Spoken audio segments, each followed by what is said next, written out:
에서를 두려워하는 야곱. 창세기 32장 9절에서 23절 말씀입니다. 야곱이 또 이르되 내 조부 아브라함의 하나님, 내 아버지 이삭의 하나님 여호와여, 주께서 전에 내게 명하시기를 내 고향 내 족속에게로 돌아가라. 내가 내게 은혜를 베풀리라 하셨나이다. 나는 주께서 주의 종에게 베푸신 모든 은총과 모든 진실하심을 조금도 감당할 수 없사오나 내가 내 지팡이만 가지고 이 요단을 건넜더니 지금은 두 때나 이루었나이다. 내가 주께 간구하오니 내 형의 손에서 에서의 손에서 나를 건져내시옵소서. 내가 그를 두려워함은 그가 와서 나와 내 처자들을 칠까 겁이 나기 때문이니이다. 주께서 말씀하시기를 내가 반드시 내게 은혜를 베풀어 내 씨로 바다에 셀 수 없는 모래와 같이 많게 하리라 하셨나이다. 야곱이 거기서 밤을 지내고 그 소유 중에서 형 에서를 위하여 예물을 택하니 암염소가 200이요 순염소가 20이요 암양이 200이요 순양이 20이요 전나는 낙타 30과 그 새끼요 암소가 40이요 황소가 10이요 암나귀가 20이요 그 새끼 나귀가 10이라.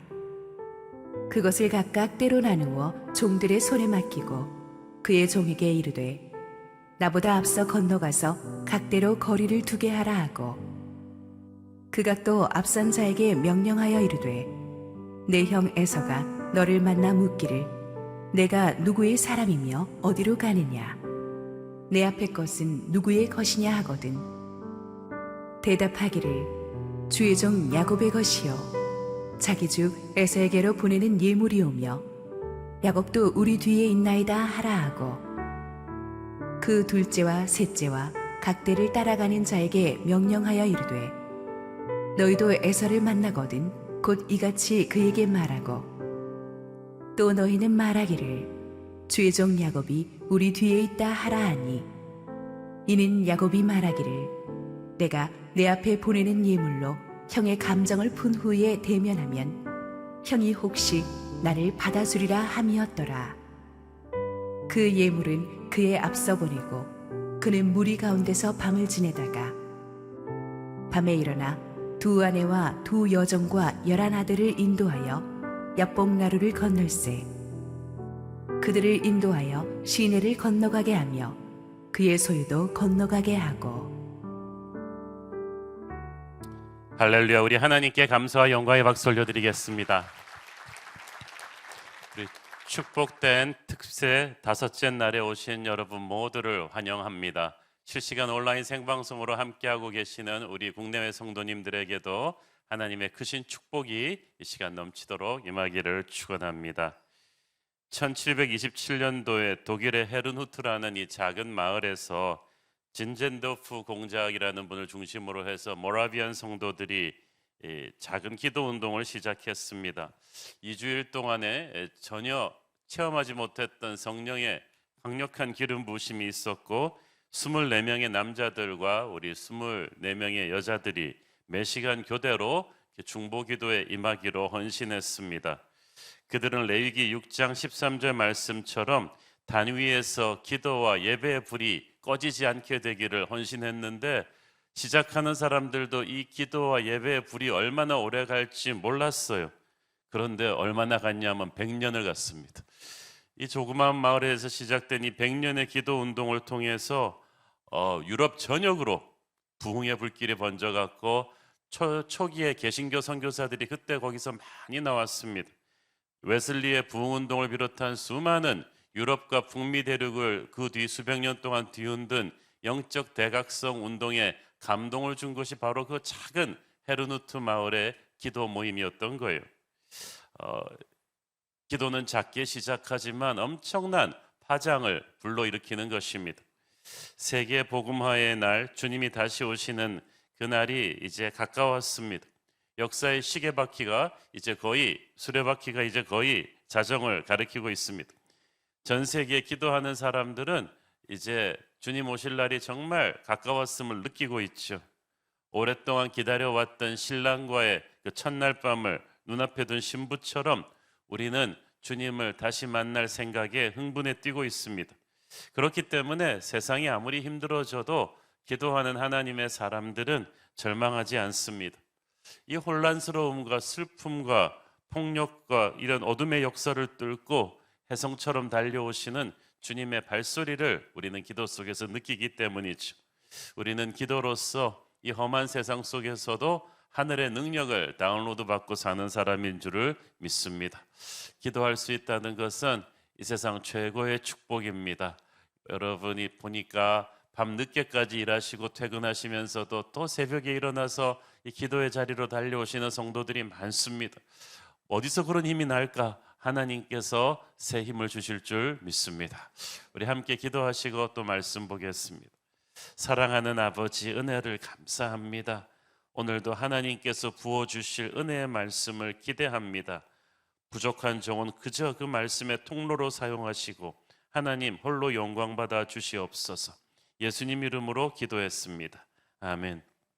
어제 본문에서 우리는 야곱이 형 에서와 만나기 전에 그와 화목하기 위해서 먼저 사자를 보내는 것을 보았습니다. 그 사자를 통해서 야곱은 최대한 몸을 낮추고 화목 제물을 들려서 화해하고자 하는 메시지를 에서에게 전한 것을 보았어요. 그런데 그렇게 정성을 들여서 사자를 보냈는데 에서를 만나고 온 그 야곱의 사절이 뜻밖의 말을 전했습니다. 어제 본문 후반부에 나오는데요. 창세기 32장 6절입니다. 사자들이 야곱에게 돌아와 이르되 우리가 주인의 형 에서에게 이른즉 그가 400명을 거느리고 주인을 만나려고 오도이다. 이게 어떻게 된 일입니까? 야곱의 그 정성 어린 선물을 받은 형 에서는 가타부터 말이 있어야 될 거 아니에요? 이제 내가 마음이 다 풀었다. 야곱에게 가서 안심하고 오라고 전해라. 그런 말이 있어야 될 텐데 아무 말 없이 그래? 그러면서 즉시로 말에 올라서 400명의 부하들을 이끌고 이제 야곱을 만나러 오고 있다는 거예요. 야곱이 보낸 메시지에 대해서 좋다 안 좋다 반응이 없어요. 그냥 400명의 부하들을 거느리고 즉시로 이쪽으로 달려오고 있다는 말을 듣고 야곱이 마음이 복잡해졌습니다. 이럴 때는 항상 불길한 예감, 안 좋은 쪽으로 생각이 돌아가죠. 그래서 우리 인간이 참 가만 놔두면 부정적이에요. 항상 감이 안 좋아 이렇게 하면서 좀 불길한 상상을 많이 하기 시작하죠. 400명이면요 그 당시 유목민 사회에서 전쟁을 일으킬 만한 규모입니다. 게다가 형 에서가 누굽니까? 어릴 때부터 영웅호걸의 기질을 타고난 전사입니다. 용장 밑에 약졸 없다고 에서 밑에 400명은 그냥 목동들이 아니에요. 무서운 전투훈련을 받은 군대입니다. 좋은 마음으로 야곱을 웰컴하러 온다면 굳이 이렇게 많은 병력을 데리고 올 필요가 있겠어요? 야곱은 갑자기 불안해지기 시작했습니다. 형 에서가 정말 뒤끝이 길구나. 20년 동안 아직까지 나에 대한 미움을 버리지 않고 자기를 속인 나를 용서하지 않고 있구나는 생각에 겁이 덜컥 났습니다. 창세기 32장 7절 8절 시작. 야곱이 심히 두렵고 답답하여 자기와 함께한 동행자와 양과 소와 낙태를 두 떼로 나누고 이르되 에서가 와서 한 떼를 치면 남은 한 떼는 피하리라 하고. 야곱이 심히 두렵고 답답했다고 돼 있는데 영어 성경에 보니까 엄청난 공포와 극심한 스트레스를 받았다고 했습니다. 즉시 야곱은 만일에 있을 에서의 공격에 대비해서 일행을 두 떼로 나누었죠. 반격할 생각은 꿈에도 못하고 한쪽이 공격당하면 다른 한쪽이라도 도망해서 피해를 줄여보겠다는 생각입니다.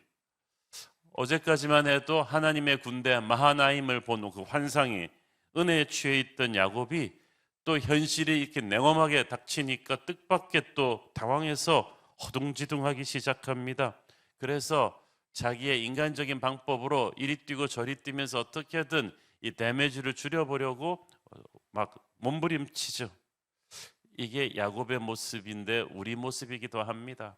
우리가 강렬한 영적인 체험을 해놓고도 정작 출근해가지고 이 현실의 세계에서 탕 어떤 일이 생기면 막 패닉해서 우리는 하나님을 믿지 못하고 허둥지둥 할 수가 있어요. 그런데 그래도 그나마 참 이 사건으로 통해서 유익한 결과가 하나 있다면 야곱이 기도하기 시작했다는 것입니다. 9절 12절 오늘 본문을 보면 야곱이 그날 밤 하나님께 간절히 기도하는 장면이 나옵니다. 자, 우리가 창세기 25장부터 시작해서 야곱의 이야기를 다룬 지가 7장 성경을 왔는데 이게 성경에 기록된 야곱의 첫 번째 기도입니다. 물론 뭐 개인적으로 안 보는 데서 기도는 틈틈이 했겠습니다만은 공식적으로 야곱이 자기의 인생을 걸고 하나님 앞에서 기도하는, 간절히 기도하는 이 인생 기도로 기록된 건 이번이 처음이에요. 어쩌면 지금껏 야곱은 어려운 일 닥칠 때마다 하나님 앞에 간절히 기도하는 대신 일단 자기 꾀로, 자기 감으로 이렇게 뭔가 자꾸 해보려고 하는 습관이 먼저고 먼저 기도하는 습관은 안 되었기 때문이기도 할 것입니다. 하나님께서 항상 그래서 야곱에게 먼저 오셨어요. 야곱이 하나님을 찾기 전에 하나님이 오셨죠. 그래서 야곱이 도망자 시절에도 베델에서 하늘로 연결시키는 사다리 환상을 보여주셨고 라반 집에 있을 때는 또 얼룩무늬를 한 양새끼들의 환상도 꿈에서 보여주셨습니다. 어저께 본문에서도 보면 하나님의 군대 마하나임의 환상을 하나님이 보여주셨어요. 그러니까 모든 것들이 하나님이 먼저 주도적으로 야곱에게 보여주신 환상이었고 야곱 자신이 하나님께 먼저 나가서 엎드려 두드려 구하는 기도는 별로 하지 않았죠.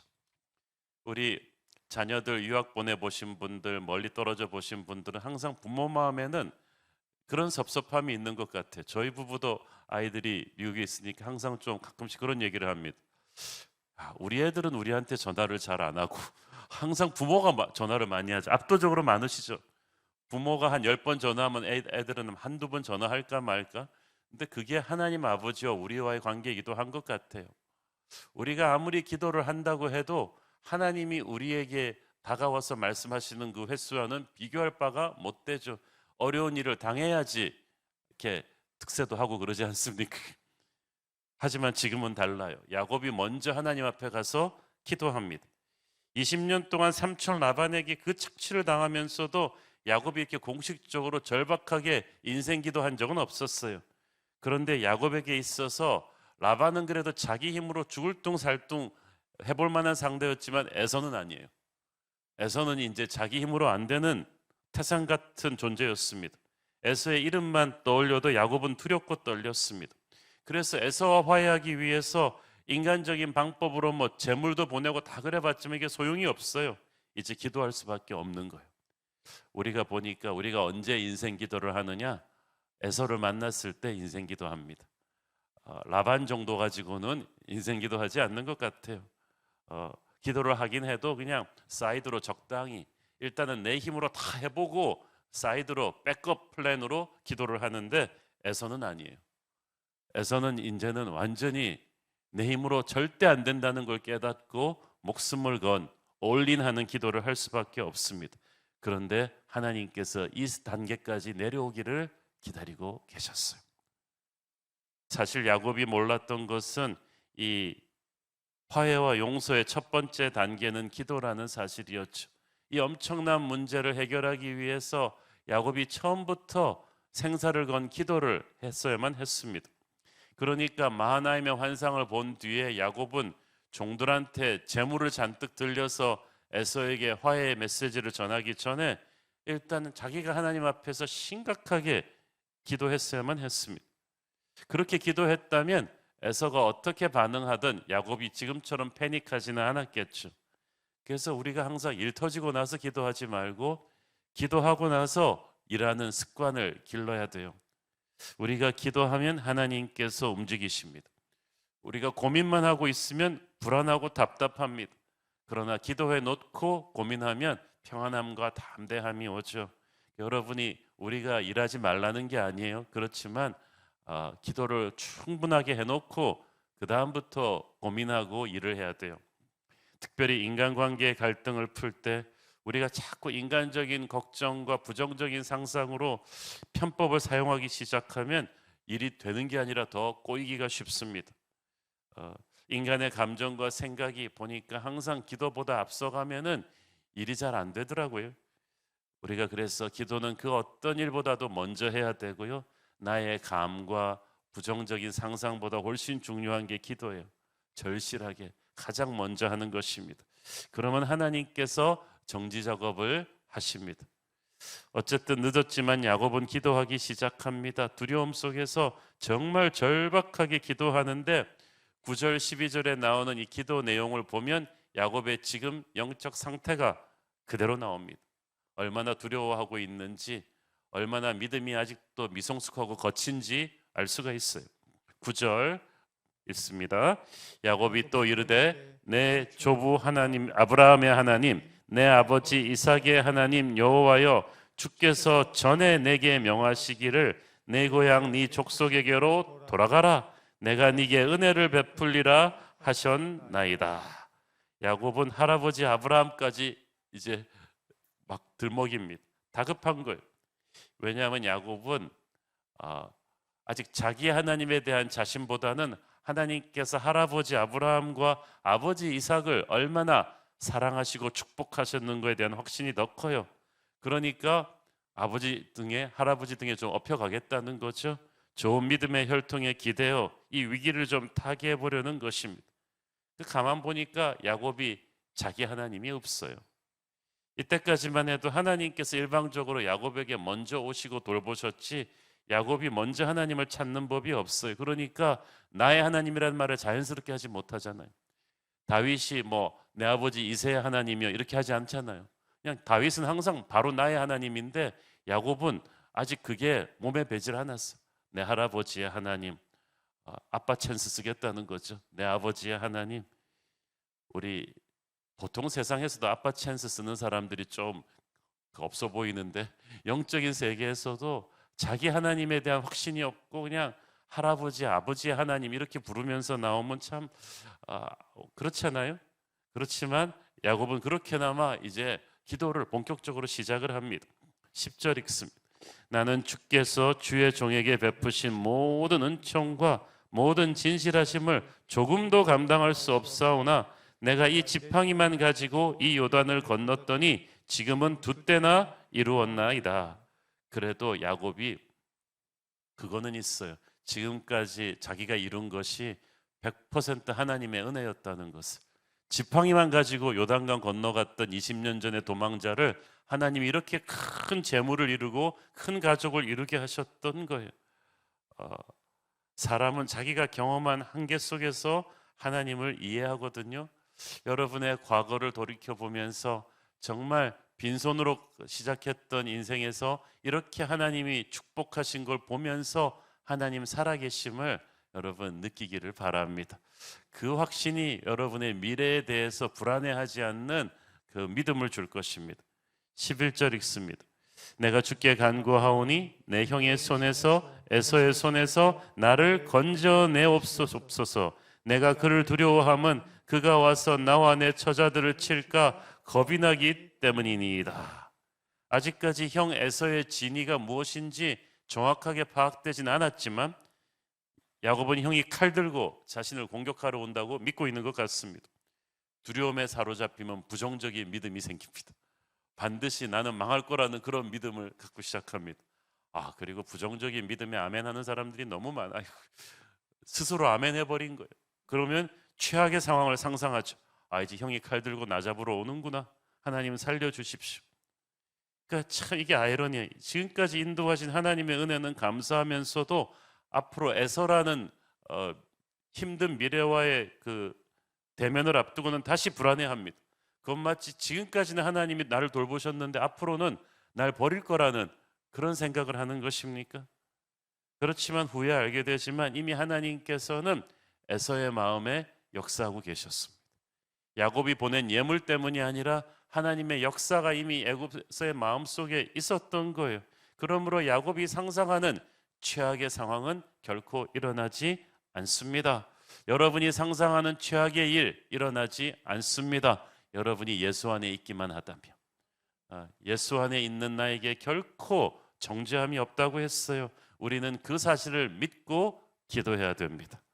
12절, 주께서 말씀하시기를 내가 반드시 네게 은혜를 베풀어 네 씨로 바다에 셀 수 없는 모래와 같이 많게 하리라 하셨나이다. 20년 전에 베델에서 하나님이 자신에게 하셨던 말씀이고, 그보다 훨씬 전에 할아버지 아브라함에게 주셨던 약속의 말씀을 하나님께 다시 상기시켜 드립니다. 하나님 약속하셨잖아요. 그 약속의 말씀이 이루어지려면 제가 지금 형 에서의 손에 죽어서는 안 되지 않습니까? 하면서 하나님 앞에 살려달라고 애원합니다. 항상 위기를 벗어나기 위해서 꾀를 내서 협상하던 야곱의 진면목이 기도에서도 그대로 드러납니다. 하지만 그래도 야곱이 전곡을 찔렀어요. 우리가 기도할 때 하나님이 전해주셨던 약속의 말씀을 붙잡고 기도하는 것이 너무나 중요해요. 현실이 얼마나 힘드냐, 이 일을 이루기가 인간적으로 얼마나 복잡하냐, 이런 건 중요하지 않아요. 하나님이 약속하셨느냐 안 하셨느냐, 그게 중요합니다. 하나님이 약속하신 말씀이라면 어떤 난관을 뚫고라도 이루게 될 것입니다. 그러므로 기도는 허공에 대고 하는 그냥 넋두리가 아닙니다. 그러니까 뭐 이판사판 아무렇게나 해보는 게 아니에요. 하나님이 주신 분명한 약속의 말씀에 근거해서 은혜의 보좌 앞으로 담대히 나가는 구체적인 믿음이에요. 왜냐하면 하나님은 허튼 말을 하나도 안 하시거든요. 한번 하신 말씀은 어떤 일이 있어도 지키십니다. 그러므로 약속의 말씀을 항상 가슴에 새기고 기도해야 돼요. 그래서 기도하면서 우리가 그 성경 암송을 많이 해야 됩니다. 제가 말씀드렸죠. 작년에는 성경을 필사했지만 필사한 그 성경 필사 노트북을 그대로 들고 올해는 암송을 많이 하자고. 암송한 말씀이 많아야 약속의 말씀을 붙잡고 기도할 수 있죠. 그래서 암송한 말씀은 영적 전쟁에서 실탄과도 같아요. 실탄을 충분히 확보해야 그 말씀들을 붙잡고 우리가 계속 하늘 보좌를 열 수가 있는 거예요. 변죽이 죽을 듯하는 사람들의 말 신경 쓰지 마세요. 변함없는 약속의 말씀을 붙드십시오. 살아계신 하나님의 말씀에 의지하고 기도할 때 우리는 이 힘든 난관을 타개할 수 있을 것입니다. 문제는 이렇게 기도하고 나서도 야곱의 두려움이 완전히 가시질 않았어요. 그래서 밤새 끙끙끙끙 하다가 야곱이 또 일어납니다. 13절, 야곱이 거기서 밤을 지새고 그 소유 중에서 형 에서를 위하여 예물을 택하니, 아무래도 안 되겠어. 지난번에 해도 안 된 방법인데 또 예물이 중요해. 그래가지고 또 엄청난 선물을 준비하죠. 14절 15절에 보니까 암염소, 운염소, 암양, 순양, 낙타, 황소, 나귀들의 숫자 580마리를 보냅니다. 와, 580마리. 그 당시 기준으로 볼 때 거의 한 나라의 제왕에게 바치는 예물의 규모입니다. 한 마리 한 마리가 야곱이 20년 동안 처가살이 하면서 피땀나게 일해서 모은 소중한 재산인데 그걸 아낌없이 에서한테 보내는 거예요. 그만큼 화목하고자 하는 의지가 강했고 그만큼 두려움이 또 있었어요. 이 짐승들을 보내면서 한꺼번에 보내지 않고 여러 때로 또 거리를 나누어서 보냅니다. 그래서 그 팀마다 몰고 가는 팀장들에게 에서를 만나거나 이렇게 말하라고 했어요. 이것은 주의 종 야곱의 것인데 주인 에서에게 보내는 선물입니다. 야곱도 우리 뒤에 옵니다. 야곱이 한꺼번에 안 보내고 이렇게 팀별로 나눠서 선물을 보낸 것은 그래야 이 받는 사람이 느낌이 굉장히 많은 선물인 것처럼 느낀다는 거예요. 여러분 식당 가서도 고기 시킬 때요, 절대 4인분 시키면 안 돼요. 2인분 시킨 다음에 1인분씩 이렇게 추가를 해야지 이렇게 느낌이 많아지듯이 이 야곱도 그렇게 막 굉장히 꾀가 많은 사람이니까 머리를 썼어요. 그렇게 계속 반복된 메시지를 해서 에서가 많이 받는 것처럼 느끼고 또 10번 두드려 안 넘어가는 없다고 이렇게 막 자기가 에서의 마음이 누그러지기를 기대했던 것 같아요. 만약 이렇게 팀별로 보낸 과정에서 에서가 공격을 해오면 가축을 다 잃지는 않고 또 일부는 챙겨서 도망칠 수 있다는 그런 계산을 이 판국에 다 한 것 같아요. 야곱이 정말 요령이 좋은 사람입니다. 그렇게 많은 선물을 보내고 그렇게 기도했는데 야곱이 또 불안했어요. 그렇죠. 왜냐하면은 이 예물이 에서의 마음을 녹이는 게 아니거든요. 하나님의 개입이에요. 여러분, 여러분 앞에 놓인 난관을 타개하기 위해서 여러분이 백방으로 지금 노력하고 계실 텐데, 노력은 합니다만은 결국 그것이 게임 체인저는 아니에요. 하나님께서 움직이셔야 되는데 야곱은 기도해 놓고도 아직까지 믿음보다는 자기의 계략을 의지하고 있어요. 하나님께 대한 100% 확신이 없이 기도하면 이렇게 돼요. 기도해 놓고 자기 나름대로 너무 꾀를 많이 써요. 노력하는 건 좋은데 굉장히 불안하게 하고 있습니다. 평안을 누리지 못합니다. 밤새 잠을 못 이룹니다. 21절 22절 그래갖고 나중에는 어떻게까지 하느냐. 21절 그 예물은 그의 앞서 보내고 그는 무리 가운데서 밤을 지새다가 밤에 일어나 두 아내와 두 여종과 11 아들을 인도하여 야복 나루를 건널세. 이게 지금 정상이 아니잖아요. 갑자기 막 끙끙대고 막 침대에서 씨름하다가 벌떡 일어나서 안 부려도 안 되겠다. 밤중에 일어나서 다 깨워가지고 무리를 거느리고 약복나루를 건넙니다. 왜 한밤중에 건너겠어요? 낮에 건너다가 혹시 애굽에서의 그 정찰대 선발대랑 마주칠까봐 밤에 건너는 거예요. 두려움을 이기지 못해 그런 거예요. 보스가 이렇게 하니까 야곱의 일가족과 종들 수백 명은 막 한밤중에 일어나서 움직이느라고 난리가 났을 거예요.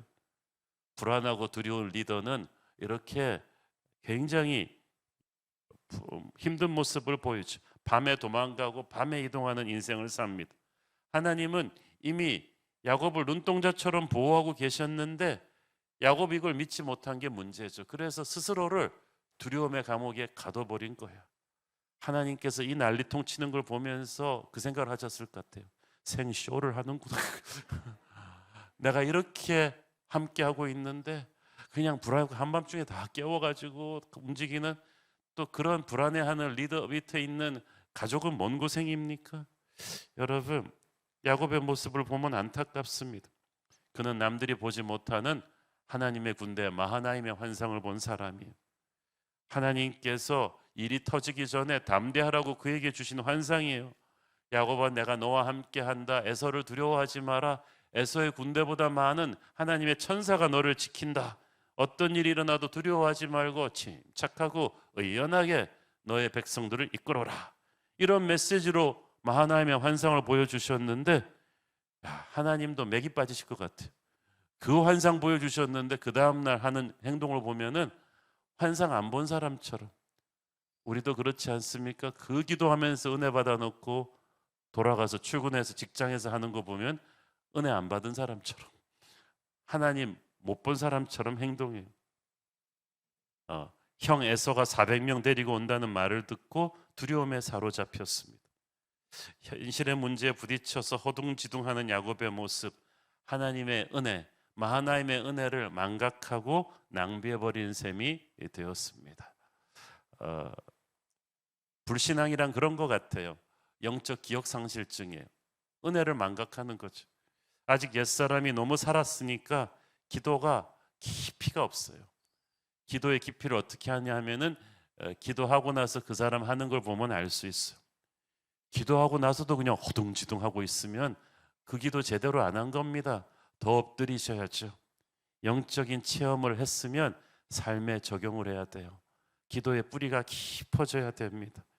야곱이 바로 하루 전에 있었던 마하나임의 경험을 가슴에 새겼더라면, 그 하나님의 위대하심을 영혼 속에 깊이 새겼더라면 결코 에서의 400명이 온다는 소식에 이 난리를 피우지 않았을 것입니다. 은혜로운 주일 예배 후에 특세 40일 중간에 강력한 영적인 체험을 한 뒤에 항상 마귀가 에서의 400명을 보내가지고 현실의 세계에서 우리를 건드려 봅니다. 이때 우리가 마하나임의 약속을 기억하고 하나님의 약속을 선포해야만 합니다. 하나님은 나와 함께 하신다고 약속하셨다. 너 두려움의 마귀야 물러갈지어다. 이것을 우리 자신에게 선포하고 마귀에게 선포하고 현실의 위기에 부딪힐 때마다 우리는 흔들림 없이 하나님의 약속을 붙잡고 나가야 돼요. 현실의 애서가 아무리 강해도 하나님께서 보여주신 하나님의 환상이 우리를 지키고 있습니다. 하나님의 천사가 우리를 지키고 있습니다.